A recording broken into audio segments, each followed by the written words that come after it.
Un index lexical permet de repérer les mots-clés dans le document en indiquant à chaque fois les pages dans lesquelles ils se trouvent. Pour pouvoir insérer un index, il faut tout d'abord marquer les mots qui doivent apparaître dans cet index. Pour ça, on va dans le menu Insertion, Index et table, et on choisit Entrée. On laisse la fenêtre ouverte, on bascule dans le document, on sélectionne un terme que l'on souhaite ajouter à l'index et on clique dans la fenêtre. Le mot s'ajoute dans le champ Entrée. On fait bien attention à ce que le type soit bien index lexical, puisqu'il est possible de rajouter des éléments qu'on utilisera dans la table des matières par exemple.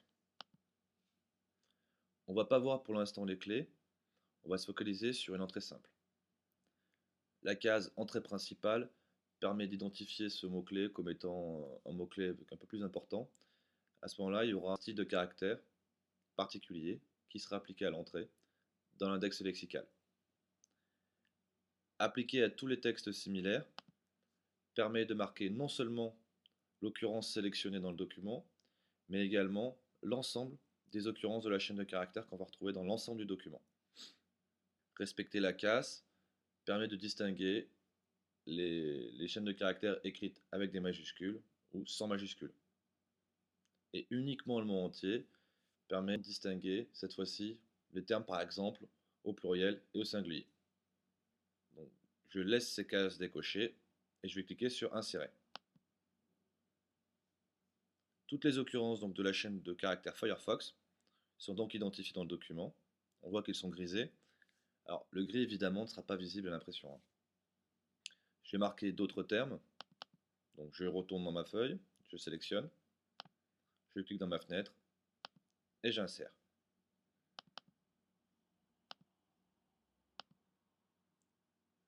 Voilà, alors là, pour l'exemple, j'ai marqué 3 mots. Je pourrais choisir de marquer des entrées avec des catégories.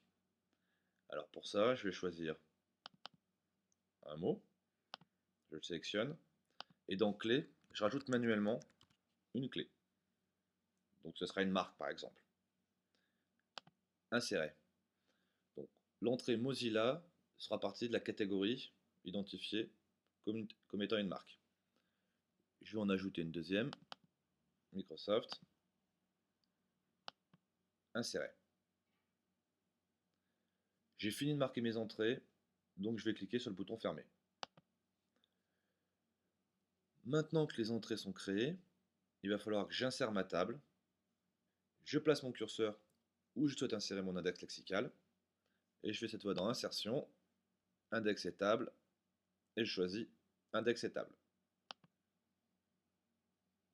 La première chose à faire dans cette fenêtre, ça va être de choisir le type de table ou index que je souhaite insérer. Donc dans le menu type, je choisis Index lexical. Je peux éventuellement revenir sur le nom. Donc là, je vais effacer lexical, je vais laisser qu'index.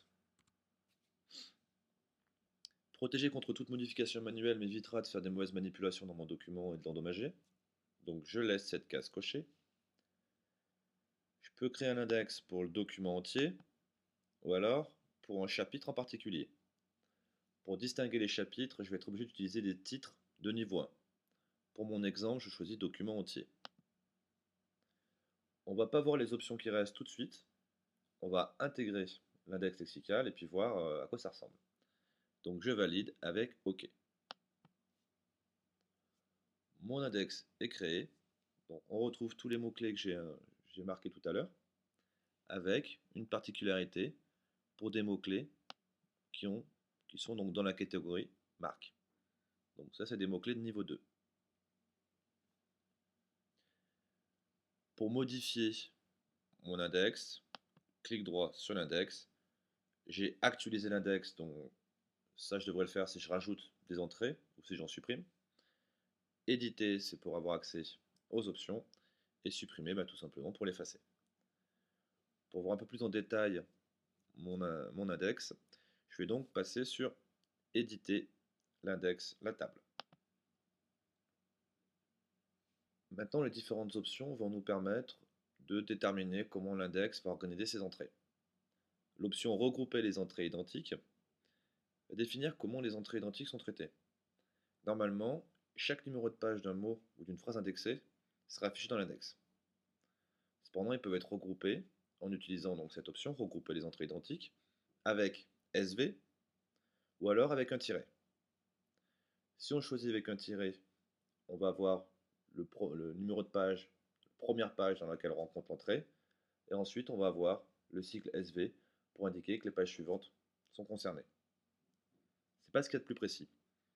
Avec le tiret, on va avoir la plage de pages sur lesquelles on retrouve nos entrées. Si je coche la case respecter la casse, je vais avoir des entrées distinctes en fonction des majuscules. C'est pas forcément nécessaire, c'est même pas forcément le plus clair, donc je vais plutôt décocher cette case. Entrer en majuscule autom pour automatique, ça va me permettre de mettre automatiquement une majuscule sur la première lettre de chaque entrée, sans du tout tenir compte de la manière dont c'est affiché dans le document. Pour que les clés aient leur propre numéro de page, on va cocher l'option clé comme entrée séparée. L'option fichier de concordance va quant à elle nous permettre d'importer une liste de mots à partir d'un fichier externe qu'on aura préparé. Ça vaut le coup si on a régulièrement des documents avec les mêmes mots-clés à indexer.